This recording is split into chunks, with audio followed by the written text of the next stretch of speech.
Histoire d'en dire plus.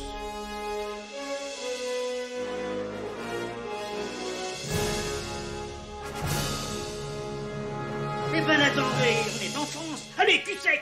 Hop.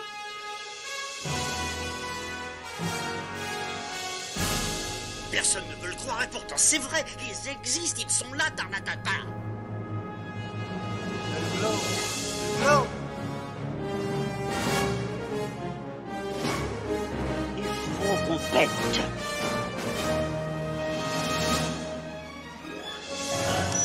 Voyons, circuit branché, correcteur temporel temporisé. Bonjour, bienvenue sur Histoire d'en dire plus, le podcast. Aujourd'hui, on parle d'un film qui est cher à mon cœur, qui est dans mon top 10 des meilleurs films. Je sais que tout le monde ne sera pas d'accord, c'est un film un peu débile.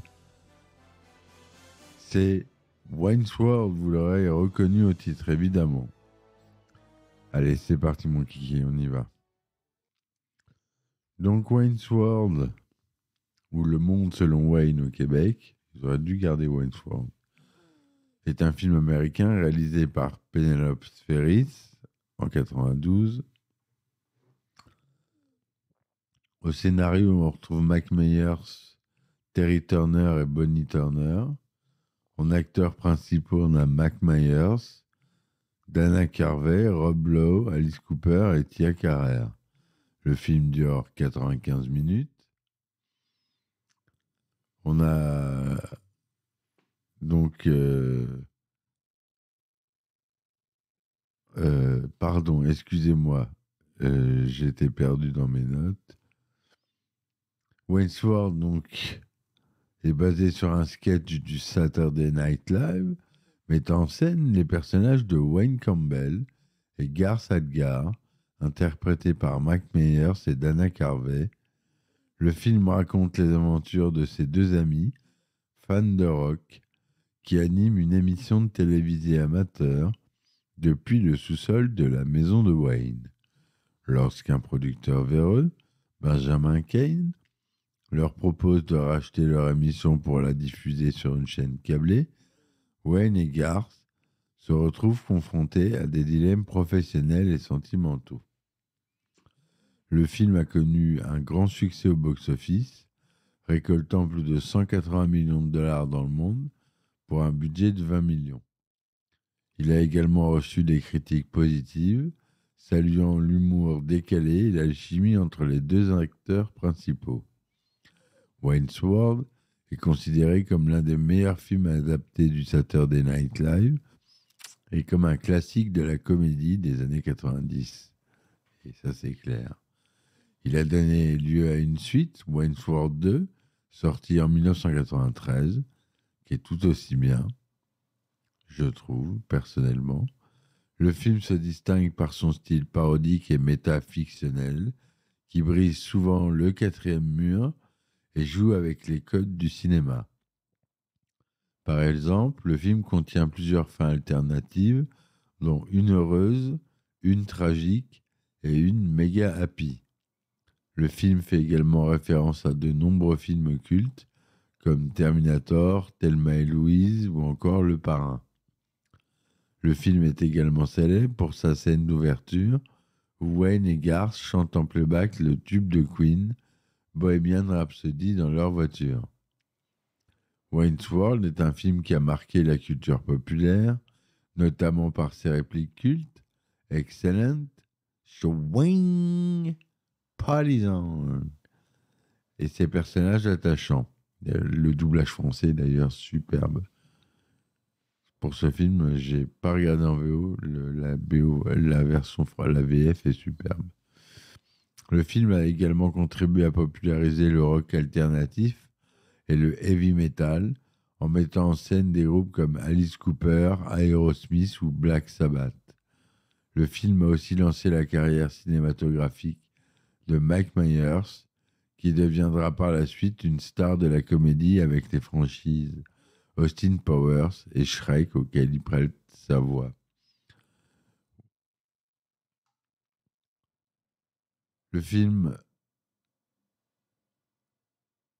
se distingue par son style parodique, on l'a dit. La production du film a commencé en 1991, après que Mike Myers ait proposé à Lorne Michael, le producteur de Saturday Night Live, d'adapter son sketch en long métrage.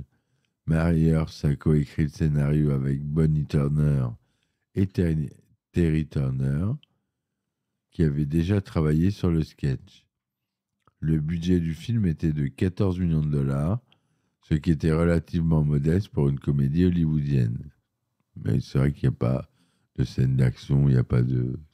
tout est dans les dialogues et la cocasserie des scènes. Le tournage a duré 2 mois seulement, principalement à Los Angeles et dans ses environs, mais aussi à Chicago, la ville natale de Wayne. Le tournage du film n'a pas été sans difficulté, notamment à cause des divergences artistiques entre Penelope Spheris et Mike Myers. La réalisatrice voulait donner à un film un ton plus réaliste et satirique, tandis que l'acteur voulait privilégier l'humour absurde et les gags visuels. Les deux se sont souvent disputés sur le plateau, et Myers a même tenté de la faire remplacer par un autre réalisateur. Finalement, le film a conservé les deux visions, ce qui a contribué à son succès, malgré tout. Le film regorge d'anecdotes croustillantes, tant sur le tournage que sur les références culturelles qu'il contient. Par exemple, la scène où Wayne et Garth chantent en playback Bohemian Rhapsody de Queen dans leur voiture est devenue iconique, mais elle a failli ne pas exister. En effet, Myers voulait absolument utiliser cette chanson, mais le studio préférait un titre plus récent et plus populaire. Myers a menacé de quitter le projet si on ne respectait pas son choix, et il a eu raison. La scène a relancé la popularité de la chanson, qui s'est classée numéro 1 des ventes aux États-Unis en 1992. Le personnage de Cassandra Wong, joué par Tia Carrere, la petite amie de Wayne, devait initialement être joué par Kim Basinger. Mais l'actrice a refusé le rôle elle le trouvait trop stéréotypé.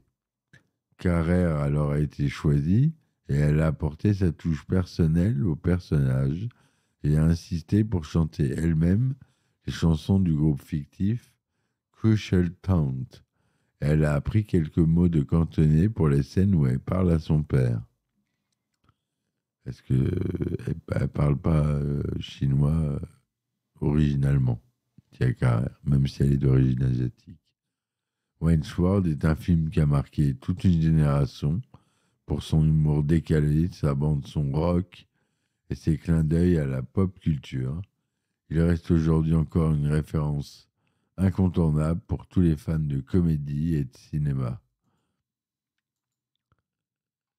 Voilà ce que je voulais vous dire sur ce film.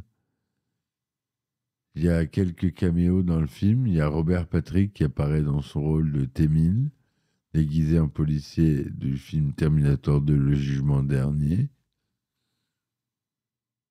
On a Meatloaf le chanteur Meatloaf qui incarne Tiny, le videur du club heavy metal Gaswork. On a, comme on a dit, Alice Cooper et son groupe qui apparaissent dans leur propre rôle. Et Penelope Spheris, la réalisatrice, fait une apparition dans le rôle de la femme dans la cabine lors de l'enregistrement du premier épisode. Voilà ce que je voulais vous dire sur ce film. Je vous remercie de l'avoir écouté. Je vous dis à très vite pour un nouvel épisode. N'oubliez pas de vous abonner. Le podcast va changer de fournisseur, donc si votre plateforme ne fonctionne plus, essayez-en une autre, telle que Apple Podcast, Google Podcast, Spotify, Deezer, Amazon, Audible et tous les annuaires de podcast, je suis dedans normalement. Vous tapez Histoire d'en dire plus podcast dans Google et vous allez me trouver facilement.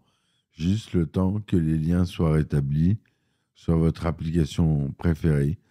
J'ai lancé les mails il y a un moment déjà, mais ça met du temps. J'ai pas le choix, mon fournisseur ferme, donc j'ai pas le choix. J'ai pas le choix. Voilà, merci de m'avoir écouté. Je vous dis à très vite. Ciao, ciao. Histoire d'en dire plus.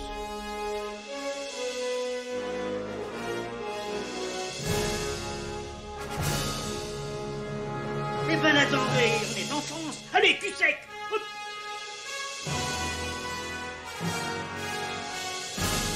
Personne ne veut le croire et pourtant c'est vrai, ils existent, ils sont là, Tarnatata. Le globe. Il faut qu'on pète.